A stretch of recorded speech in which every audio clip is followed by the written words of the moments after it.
What's going on, everybody? Popping in for a quick intro to the intro for this video.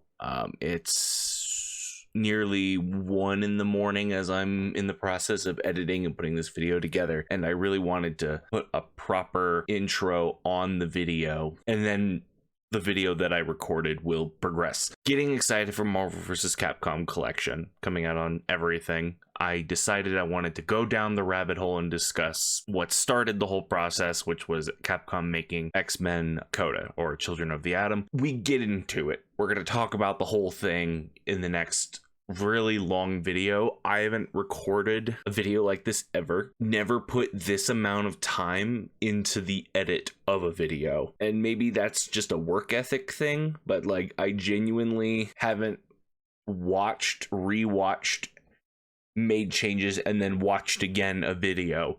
And this video is long too. So a lot of work has been put into this video. But what I want to know genuinely is if this video is liked and you like this type of content, I can make more of it. It just takes time. If you like it, check it out. We're basically just reading an article. If that's your fancy, great. We're hanging out. I'm giving my thoughts and insight as we go, making dumb jokes. There's some pictures. There's some art that I've pulled throughout. If you also just want to read the article that I'm referring to, it's on Polygon. Link is in the bio. Just go click it and read it. It's a genuinely great article, and I recommend reading it. You could load it up and read along too if you wanted to. I don't know if that's something people want. I don't know if this is a video that people are asking or really wanting. I thought it was just something different, and it was an excuse for me to just talk about Marvel vs. Capcom some more, because that's just kind of what's on my brain lately. Genuinely, this is falling under kind of like my Let's Talk series. We're just talking, right? We're not playing anything, we're just talking. This falls under that. So if there's other conversations or other topics you would like me to put in my Let's Talk series, let me know. I am down to record just about whatever, as long as it's fun, as long as it's something that I have an interest in. This intro is just as terrible as the original. Still gonna put it in because as a part of a history of Street Fighter, for the final piece of this series of articles, they did X-Men Children of the Atom, which would be the first of Capcom's licensed, or not the first, but the first like fighting game of Capcom's licensed products, and is a featured game in the collection. So I've heard extremely good things about this article. For now, let's just do this and see how it goes. Cool graphic. X-Men Children of the Atom, an oral history. Matt Leone did some pretty decent work here. If there's a lesson to learn from Shaq Fu, it's that the mid-90s game industry would turn just about anything into a fighting game, a movie, a TV show, even just a celebrity. Drop it into the template, and that was often enough to greenlight a game. So when Capcom started moving beyond Street Fighter and experimenting with other fighting games, it wasn't a surprise to take on a license. This was the company, after all, that made Goof Troop and Yo Noid. I forgot they made Goof Troop. God, Goof Troop, man. For its first licensed fighting game, Capcom went for something a bit more aggressive. As part of an attempt to appeal to a Western audience, Capcom brought together some of the key staff behind Street Fighter 2 to imagine what an arcade game starring Marvel's X-Men could look like. What they came up with not only became the most successful of Capcom's fighting game experiments, but the start of a 20+ year franchise. Yeah, it's crazy. Yeah, and this was the 90s, if I recall, and maybe it'll talk about it. The Punisher beat 'em up that's in the collection is their first, like, was them dipping their toes into licensed content. Children of the Atom is an extremely successful fighting game in this time. Children of the Atom wasn't Capcom's first game with Marvel. In the days before Capcom became a fighting game factory, it rolled out multiple side-scrolling beat-em-ups, and in 1993, Capcom and Marvel released the Punisher. Yep, see, there it is.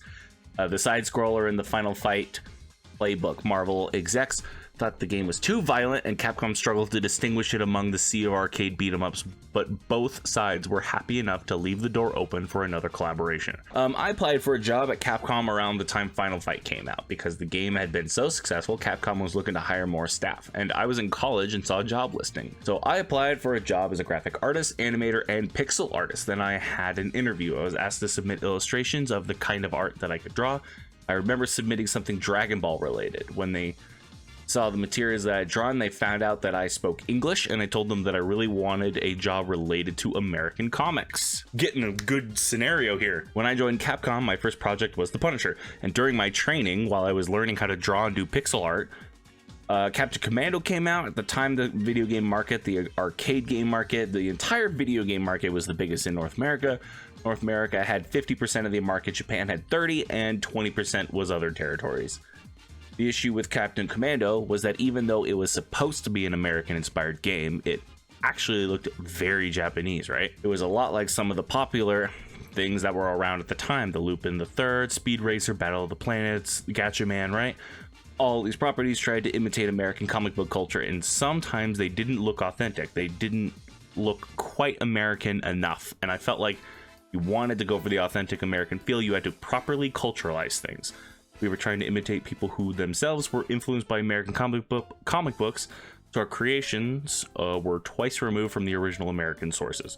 So when I joined Capcom in 1991, I felt I needed to introduce the Capcom staff to more of an authentic, original American comic books. What a pull. Like, what an amazing, just like straight out of college, gets the job. I'm gonna show you what American comics are about. I'm gonna show you what they're about. And to think where it takes them, that's crazy. That's awesome. Akitomo was always a big fan of American comics, even as a kid before he joined Capcom. I remember when he joined the company, he was always giving American comic books to the designers in order to inspire them. So you could say Akitomo was like the Marvel ambassador inside of Capcom. Akitomo made a strong impression on Marvel's licensing staff, some of which remember him going by different nicknames. Interesting. So yeah, and of course he spoke English, right? Because maybe he learned from the comics and stuff like that, or other means, but he knew English, so he was a perfect ambassador to talk to the licensing people, I'm assuming. They had a great team at Capcom. I believe there was a guy who I only knew as a Marvel fan. Even on his business card, he also had his name written Marvel fan. I remember there were a few meetings while everybody else was doing business stuff, he and myself and one other people were dueling sketches back and forth. That's cool. They were like, hey, we're doing business. We're just drawing Spider-Man doing cool shit in the corner. I remember fondly Dana and I believe one other person, Marvel creative director Mike Thomas, I think, going up to Capcom. They sat us down. We had a conference room dedicated to us, and they brought in this kid called Marvel Zombie. Yeah, so everybody just had a different name for this guy.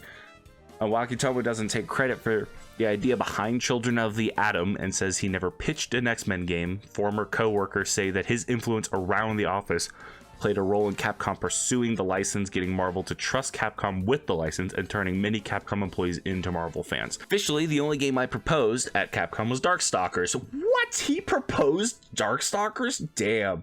But actually, the whole reason Children of the Atom was able to get off the ground was because the comic series Marvels had come out. It was painted by Alex Ross. God, it's a good book. And I think given the content of the publication, this was the kind of comic that could inform people about American culture, right? They could see what kinds of stories were being told, and that comic books could be seen as a reflection of people's views on American culture. So I thought it was important for me to show this to the staff.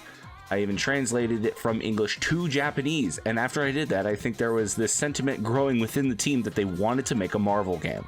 And it turned out that Capcom Japan executive producer Yoshiko Okamoto had acquired the rights to use the X-Men in a game. Just like behind his back, just like, oh, by the way, we are doing this. it's happening. Like, get your britches ready. We're doing the thing. We weren't sure at the time what kind of video game he wanted to make, just that he had acquired the rights. And actually at the same time, he also told me that we could use all the Marvel characters. So I think in terms of the initial conceptualization of the X-Men game, I can't take credit for that. It would be Okamoto. So cool. X-Men was something we had recommended on the US side. We recommended doing a Marvel head-to-head fighting game using superheroes. Superheroes are made to order for that, and we were told to get one of the most popular ones, and at the time, mid-90s, X-Men, they were on the top of the universe. Yeah, because the 90s show, the cartoon that we just got a return for, that show's great. The minute I heard Capcom Japan was interested, I jumped on top of Capcom USA Senior Vice President Frank Baloo, and it was like, we got to do this. we got to do this, you know, we got to do this. I'm telling you, it's going to make a fortune. It's going to be great. It will cement us. No one else has done this yet. Data East came out with a side scroller of the Avengers. I'm like, we're going to blow them out of the water with X-Men, because I don't know a kid out there in America now that doesn't want to be Wolverine. So we were just all over it. I pushed it and pushed it and pushed it. Scott Smith added, it's weird considering where Marvel is today, but Marvel wanted to get into the market in Japan, and I think they were looking for opportunities, and video games were one of them. Penetrate the market, to kind of make their properties a little more well known. Another thing was that Konami had just released the side scroll beating up X-Men. Oh, that's Konami. I was trying to remember if that game was Capcom or Konami, and apparently it's Konami. X-Men, which was a big hit for them in America, I think it was entertaining enough and people talked about it, and the thing is, a lot of players in Japan thought the game was unfair. Yeah, no fucking kidding. For a lot of Japanese gamers, fairness is one of the most important elements of the gameplay experience, and yet you made Mega Man? You made Mega Man. So because of that, it didn't do well in the Japanese market at all. Also, even though the 1991 X-Men comic had come out by then, Konami's X-Men arcade game was based on an animated pilot from 1988 called Pride of the X-Men. I think only one episode ended up being made, so by the time Konami's arcade game came out, it just seemed kind of old, and visuals were obviously different from the comic book had shown us, so I thought it wasn't really that interesting, and it was too old. So I felt like we could do better. I know a lot of people that didn't really care for it. I had a fun enough time with it, but that's just because for me, all you had to do was push start when you died and you just got back into it. The game was really hard. Konami's X-Men game was in development right as I came into the licensing group, and you can tell because honestly, they used clip art for the arcade cabinet artwork, which I tried never to do on video game cabinets. Oh my God, Konami, what are you doing? Go back to pachinko. A part of it was we would always have to navigate those aspects, like which continuity is this project from? Is it from the animated series, which was slightly different from the comics? If it was in the comics, what time period was it from? What can we borrow? Which eras can we borrow from? Yeah, just good job for the Marvel heads at the time, just being absolute nerds. I just remember coming into my boss, Marvel head of licensing, Jerry Calabrese, great guy. love this man. I'd die for him. But he was kind of all about the numbers. For the video games between Sega and Capcom, I'm trying to remember whoever else, we would do these like December 25th, end of the quarter deals, and they would all be verbal, and Jerry would just whip their deals out. Whip these deals out, not their deals out. Oof, careful. He really shot from the hip. He was a great guy, great businessman. He was just like, make it work, we'll do it. And so again, we'd have these 11th hour $500,000 deals in order to make budget. Now you guys sort out the mess that we just created for you guys. So that would be what happened. We all would always kind of be bandaging or fixing it up or rehabilitating deals that had sort of been done in the 11th hour on a cocktail napkin because they were trying to make the quarter. I mean, that's just business, right? Let's just like make the deal. All right, now we got to make it. We got to honor our end of the deal, and that can be really hard sometimes, especially depending on the workload that you are prepared to have and like the team that you have. Like that time, luckily for us, Marvel was not doing well financially. Thankfully, Marvel was shitting the bed right now. You know, they were on the rocks, they really on the rocks, and they were more than willing to license us the characters quickly and easily. They were like, oh, sure, here. They were desperate for money. They were literally, I mean, they actually did file Chapter 11 in 96, so they were desperate for cash. So they gave us X-Men, and we took it and ran with it from there. The guys really did a great job with that one. History lesson for stuff that I know, because I'm a Marvel nerd, Marvel Comics nerd. Marvel was about to go under. It was not doing well financially. Like the Marvel books, like comics in general, were dying pretty badly. I think DC was doing fine, but they were a bit rocky. But Marvel was on the brink of bankruptcy and decisions needed to be made. So they just sold all of their rights to a bunch of people or shared rights with specifics. Sony has Spider-Man. I think Lionsgate had Iron Man. I don't remember the studio that had Hulk. Maybe Legendary. I don't think it was Legendary. Fox got the X-Men. Fox got Daredevil. Like all of these companies just got the rights to like make all these movies and make all these books and games and stuff like that. And then Capcom was part of it. Capcom swooped in and said, let us make a Marvel game. Here's some money. They were like, great, thank you for saving our asses. Such an interesting time. And now we kind of look at Marvel now, and it's like with the movies, like it's huge. I think Children of the Atom happened relatively early on and would have been very, as they say, easy to negotiate. I think the later games would have been more difficult, that had nothing to do or very little to do with Capcom as much as it was navigating the other deals in the existence. I always had a great respect for our sales team as they had to navigate all that stuff. The licensing for a game like this is nuts.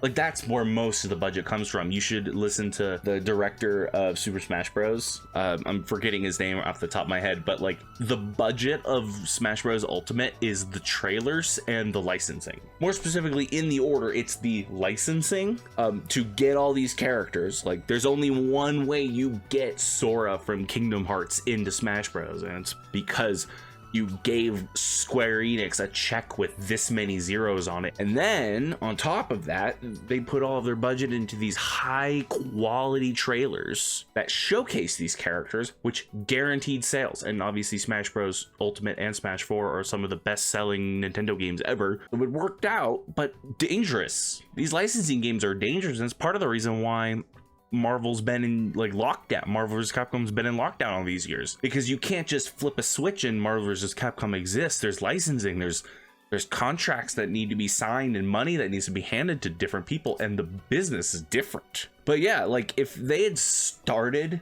with Marvel vs. Capcom, that would have been such a harder sell. Marvel characters fighting Capcom's own characters. I feel like that would be a really tough sell in this time. Like, they needed to start with, hey, here's just X-Men, then we'll see what goes on from here. We were always touting all of our characters.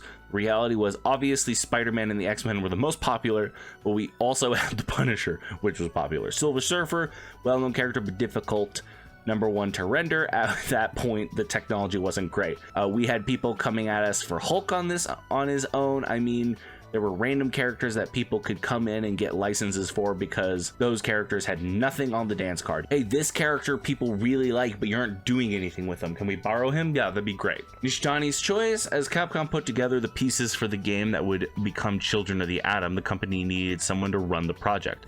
Akitomo knew the license inside out. He didn't have experience as a game designer or project leader. So Capcom needed someone else to direct the game. Enter Final Fight and Street Fighter 2 planner Akira Nishiyama. One day, Okamoto called Nishiyama and I into a meeting, and he gave Nishiyama the option. Okamoto asked him, do you want to work on Street Fighter 3 or do you want to work on an X-Men game? Nishiyama chose X-Men. Good choice. They didn't figure out, I will say though, they didn't figure out Street Fighter 3 until the third one, so it was significant, you know, because Nishiyama had made Final Fight and Street Fighter 2, so I thought his presence on this team meant things would go well. I was happy he chose X-Men.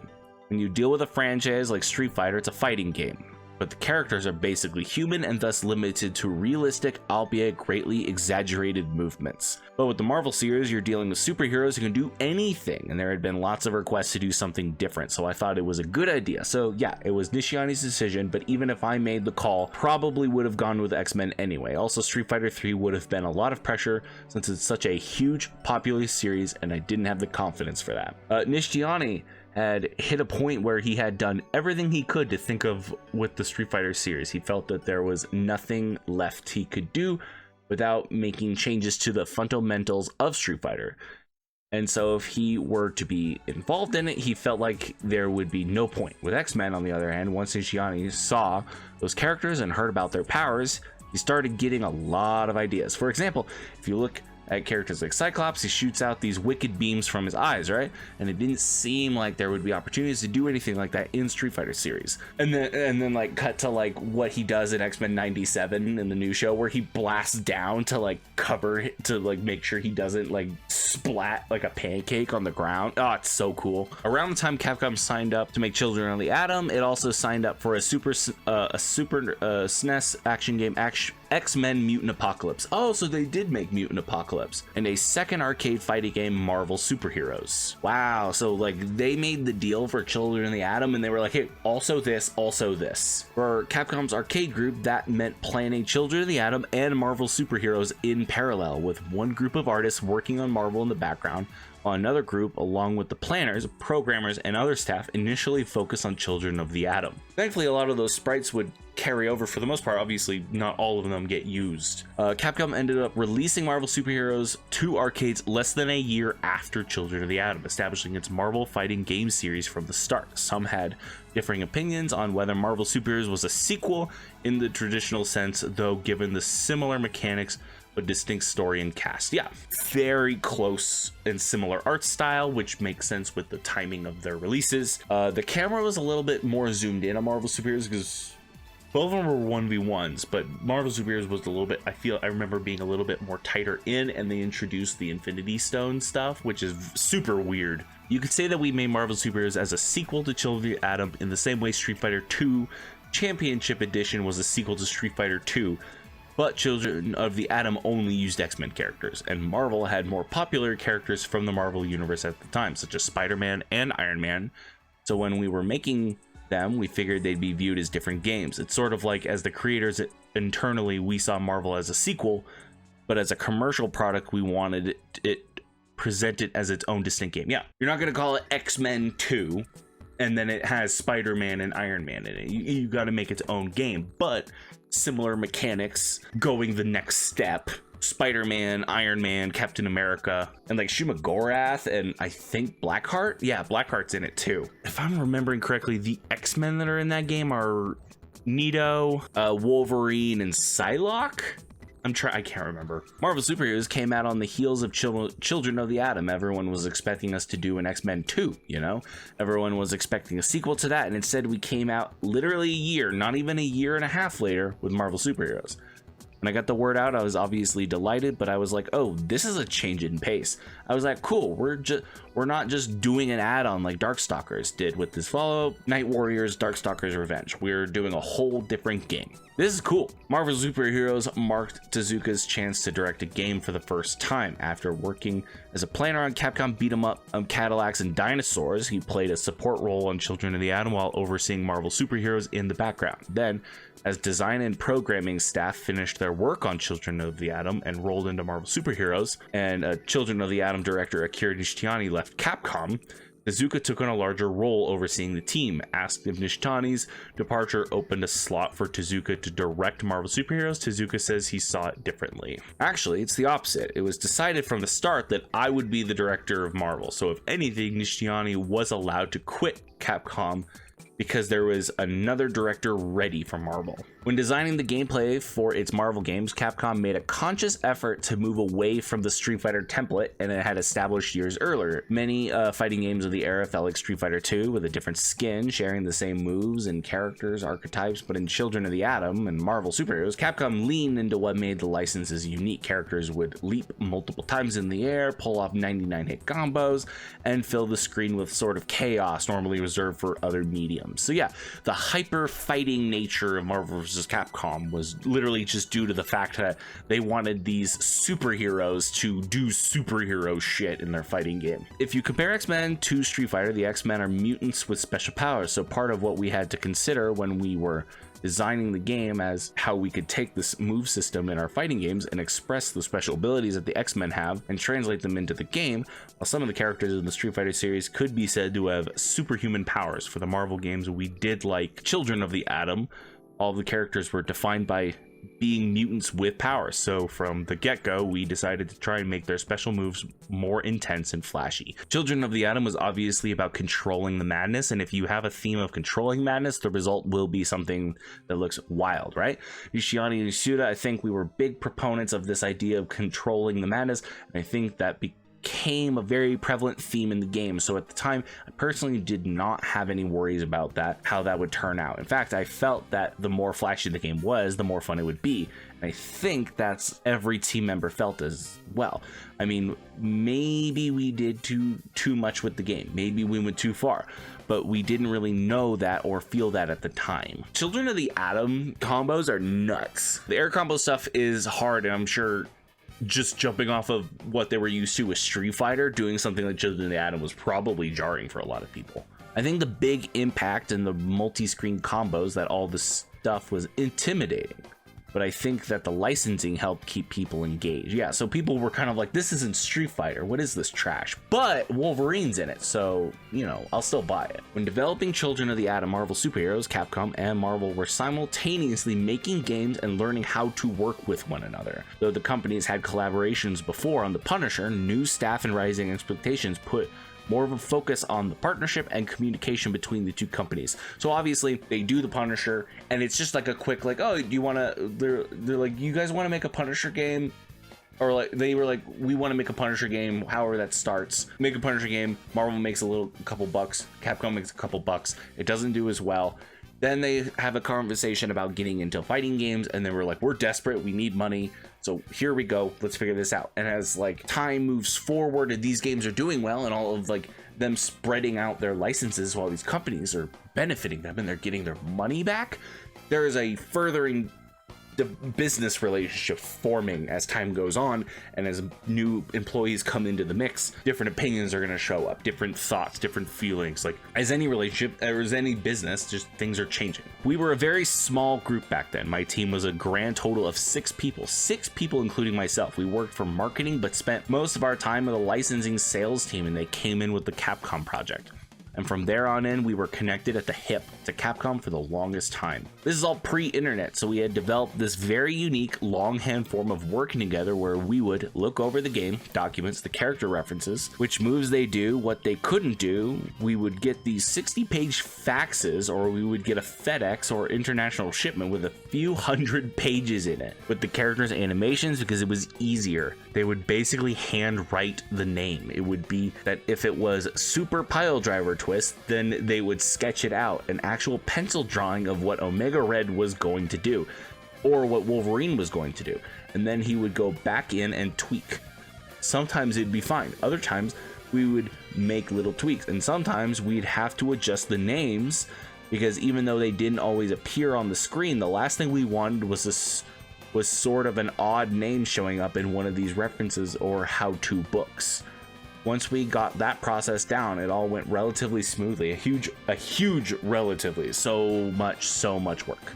Because I knew so much about the Marvel franchises, people often came to me and asked me for information. I ended up being the one who was also kind of in charge of making sure the right ideas were presented to Marvel. Sometimes people came up with ideas that misunderstood Marvel's intentions or what they were willing to allow. But if the idea was good, and if the idea would make fans happy, then Marvel would obviously approve of it. That's not necessarily the case nowadays, but back then they would be like, sure, fuck it. Spent a lot of time translating comics for Capcom and consulting with the team. For example, I'd point things out and answer their questions, like explaining the difference in size and weight between Juggernaut and Spider-Man, or explaining how dangerous Juggernaut was and his whole unstoppable thing. Lots of little things like that. That's such a fun job. I want that job.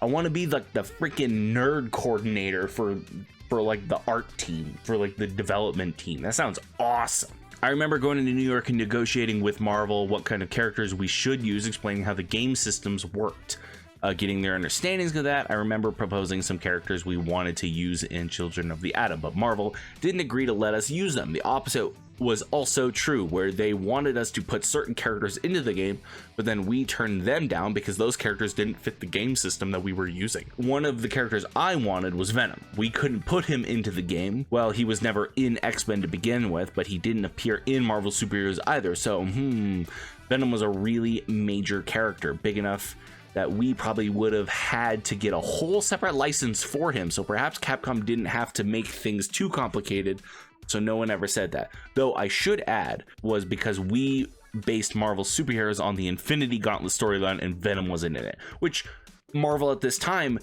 if they had any control over anything, it was, we need to be consistent with what we're putting out in bookstores like right now. And right now the Infinity Sagas were happening and it's blowing up. Obviously we just had, like, not just, but like, those are the two biggest Marvel movies of all time, was the Infinity Saga. So even then it was important, and even now it's important. We would also, you know, obviously we get Marvel vs. Capcom Infinite, and they would do the power, they would do the Infinity Stones again. It's not the Infinity Saga storyline, but it is, they're using the Infinity Stones because movies, MCU. I am sad that we didn't get Venom sooner. Obviously Venom shows up in Marvel vs. Capcom 1 and he's so good. I love Venom. He's so good, and he's my main in Infinite. Well, with licensing in general, you'd get somebody that wanted to take an X-Men license and they would try to throw in members of the Fantastic Four or Spider-Man, or just somebody that showed up in an X-Men comic. We're like, well, no, that's not quite who the X-Men are. And even later, just dividing them up even between the teams, which characters work together, which ones don't. Are they the good guys or the bad guys? There was a little pushback. People would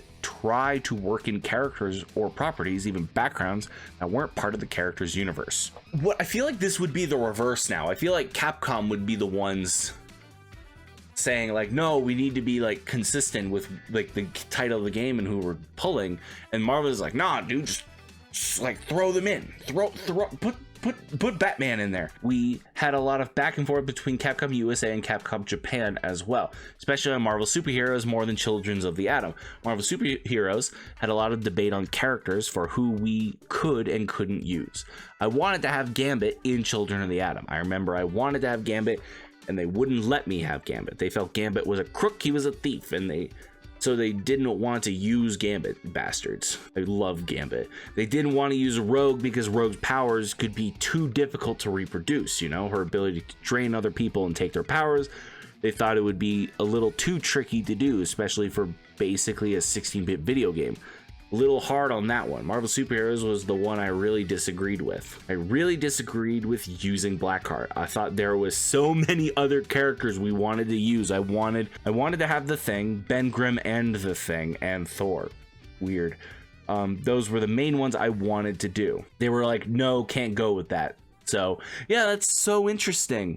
I love Gambit though, and Gambit, you know, he found his place in Marvel and he's great. He's super cool. Rogue, I mean, they obviously she just kind of does the X-Men cartoon thing where she flies and she's Captain Marvel basically. Blackheart sucks. Like, I'll put it out there. I think Blackheart in Marvel Superheroes sucks. Like, I disagree with that character. That part, sort of sitting around in a room with Arcane faxing and emailing back, well, barely emailing, sending notes back and forth around about who the team could be, was always one of the most interesting parts. I still remember when we were talking about the Marvel Superheroes game, they asked for Shumagorath. It's always interesting because everybody's familiar with the Marvel mainstays, but when you're in a meeting and somebody in there on their list of first asks has Shumagorath, it's a surprise. Yeah, fucking for real. Even our team, which was made up of some pretty hardcore, let's be honest, geeks, I think half of them just looked at each other like, who? Is that ours? Is that yours? On my team, there were 3 of us that had grown up in and around the comics, and we were all just like, the Doctor Strange villain? The squid with one eye? Okay, sure, by all means, you can have Shumagorath. Unfortunately, Marvel Comics had very little visibility and awareness in Japan at the time, so I remember when we were trying to select the characters for inclusion into the game, we wanted characters that Japanese gamers could easily identify with as well. So Shumagorath. What was interesting is in some cases we had other existing deals, especially Spider-Man. Spider-Man had video games long before X-Men did, so there were existing deals we needed to sort of navigate around. And when they branched out to do a Marvel Superheroes game, we needed to make sure that the characters were not only balanced from a performance play point of view, but from an intellectual property point of view. We didn't want the cast to be 3/4 Spider-Man characters, but why not? Imagine a world where like we got X-Men, Children of the Atom, then we got Marvel Superheroes. Obviously we'll get X-Men versus Street Fighter, but like what if we got like Spider-Man Battle for Spider Island or something like that? Obviously it's way later in the timeline. Spider-Man like Battle World or something, and it's a Spider-Man fighting game. Like you get you get the base Spider-Man, and then like there's a freaking Green Goblin, there's a Green Goblin, there's a Sandman, there's a Black Cat. put Akuma in it. Gameplay was also an issue, right? Because there were plenty of parents groups that were at this point kind of hot about the violence in video games. Thanks a lot, Ed Boon. And so that was something that was really the only reason I had to be involved, because I was the one person on our side who had the business clout to say, no, you can't do that. But Capcom was always pretty compliant. The Japanese companies, they kind of did what they wanted to do, and they would a lot of times just go ahead and then ask for apologies later, you know, or apologize later, or pretend they didn't understand what we were talking about. They played the tourist thing. Sorry, my English is bad. Sorry about that. We can't fix it now. They would just sort of forge ahead, and that's kind of how the Punisher game came out, so violent. Somebody was asleep at the wheel on our side, and it was just like, wow, this is a pretty heavy game, and it's a great game, you know? I love that game, but it was more violent than the game industry was accustomed to at that point. Relatively, though, Capcom was chill. We had a good relationship with them. Marvel's approvals commonly centered around character choices and visuals. They're toward the end of the Children of the Atom's development, Capcom and Marvel came across a new challenge, getting the right voices in the game. Oh, here we go. One thing that was funny was Capcom Japan called me up in a panic, literally less than 2 weeks before the game was supposed to be shipped. They called up in a panic saying that Marvel had turned down all the voice actors they'd come up with. That sucks. All the voiceover and audio for the game had been rejected except for the Silver Samurai. That was the only one they accepted. They rejected all the others. What are we going to do? I was like, well, who did you get to do the voiceovers? Oh, we got English speaking people. I'm like, were they Japanese? They have accents, you know? You can't have Wolverine with a Japanese accent. It doesn't work. So they were in a panic. They wanted me to talk to Marvel and get Marvel to go with it. I'm like, look, they're not going to, no matter what you do. So let me see what I can do. And I called up the head of licensing at Marvel at the time, a gentleman named Joe Calamari. He was the president of licensing. And I said, Joe, who does the voiceover work for the animated X-Men cartoon? And he's like, oh, it's a group up in Canada. They're really helpful. You want me to set you up? I'm like, yeah, please. May I get their number? So I called them. I told them who I was, what I was trying to do. And the woman up there was wonderful. She was the head of, it was called Dome Productions up there in Toronto. And they said, okay, which ones do you need? And I told her which characters I need. Okay, well, we can get you these characters plus the studio time. Would $5,000 be too much? $5,000 for all the characters and the studio time, Canadian? I was like, oh, and I immediately set it all up. We're going to Canada. What do you mean? I go, we're going to go to this Thursday. Are you sure they're going to approve these voices? I go, yeah, because we're using the characters they actually have already. So they're already preset. Joe Calamari has already assured me they are pre-approved. So they were delighted. We got to work with the actual X-Men, and we actually used that as one of the sales points. We were connecting it directly to the animated series. We were using the actors. And it's such a good idea. Just imagine a modern X-Men fighting game, or just a modern X-Men game, and we get the cast from 97. God, that'd be sick. Oh, that'd make me so happy. I do remember that situation. I don't remember it as quite that big time crunch, but yeah, they submitted, and really what wound up happening is the first game was very much, it was a lovely trial by fire where all these creative people, both on our side and their side, were used to working in our own very own special and unique ways. Suddenly, we're working together, trying to get a game done, you know? Their team, maybe they had 3 or 4 people that spoke English. We didn't speak any Japanese. So we literally, with the first release, were trying to pioneer the way that we were going to hopefully do more. I do remember the voices coming in that basically the path of least resistance was to just essentially employ the actors from the animated series. And I don't remember if they got all the voice actors, but some of the voice actors. They hired the voiceover studio in Canada to do the voices.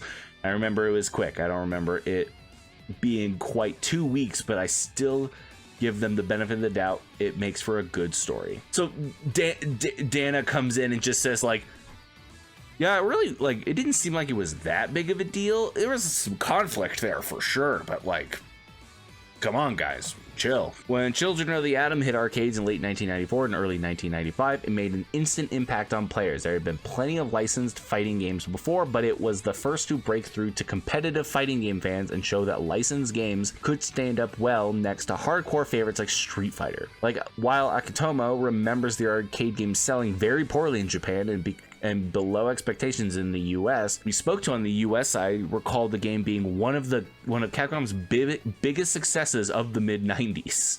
We couldn't have planned it better if we tried. It was a huge seller. It was when the X-Men animated series had come on the air, so it was a huge, I mean it, exceeded everybody's expectations. That was the 90s, dude.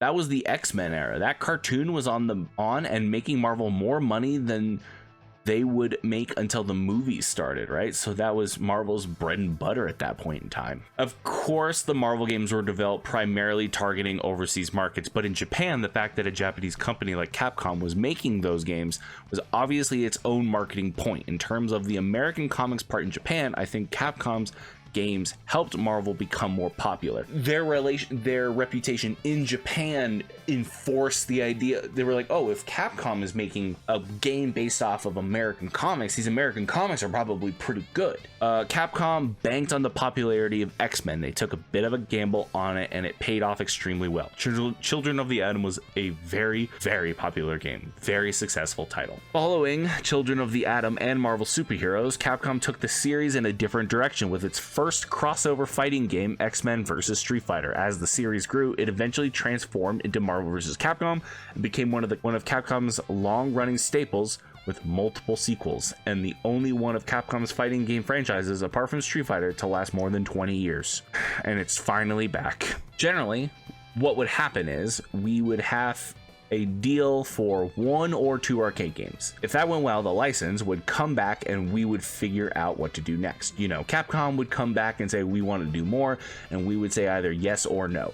The Capcom relationship was unique in that it really did grow exponentially. So we went from trying out one game to being very happy with the results, then going to another game and another game and another game. But each time they would expand, we'd try to add more stuff. So it snowballs. It starts with 1 and then goes to 2. If everybody performs, goes to 3 and 4. And then when it became relatively easy to port that motherboard over from the arcade game to become the home version, then all the brakes came off, because suddenly we were able to take their area of expertise, which really was the stand-up game, and bring them home. When we got to X-Men vs. Street Fighter, I don't think we had ever done a character crossover before in licensing. It was a big deal. They were like, we want to do this, and we were like, let's try it. Shit's cool. What a super interesting read. My throat hurts so bad. You know, even back then, the conversation was so hard on the licensing. Like, the licensing was the reason things were getting held up. It was image, it was all of it. All of that was the reason for everything. The fact that 2 weeks before launch, the game didn't have sound, or didn't have voiceover, because Marvel was like, you hired a bunch of Japanese people to speak English. These are American comic book characters. They gotta speak English, and they have to have English voice actors. So the fact that they just called the Canadian studio that recorded the show and was just like, yeah, we just come on over. We'll give you some bits from the show, and then we'll also record new lines. We'll bring them in. Great idea.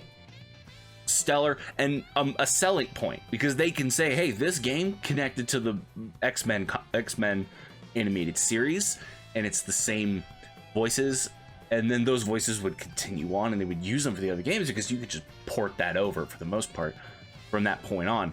Because Marvel's Capcom 2 is just a mishmash of freaking sprites from all of Capcom games, the Marvel games and Capcom's. But just imagine, just thinking about the fact that everything started with this, and how quickly Marvel was just like, oh, also do Marvel Superheroes. Let's see how this goes. And it went well. And then we got Marvel's Capcom and 2, and then it died. And we got 3, and then it died, and it's gone. And then we got Infinite, and it kind of sucked.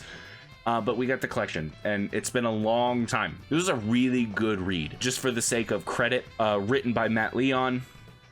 The art and illustrations and stuff like that were done by A. Sparrow. Really good article. I'm looking forward to at some point reading the Alpha Street Fighter article that he did. I didn't know this article or any of these Street Fighter articles existed. I guess there's some good stuff on Polygon after all. Thank you for watching. If you watched, if you like this kind of stuff, we will do more stuff like this. But let me know in the comments. That'd be wonderful for me to know for those types of purposes. Thank you guys so much. I'm super looking forward to Marvel's Capcom Collection. It might end up becoming my game of the year. Man, I'm so excited.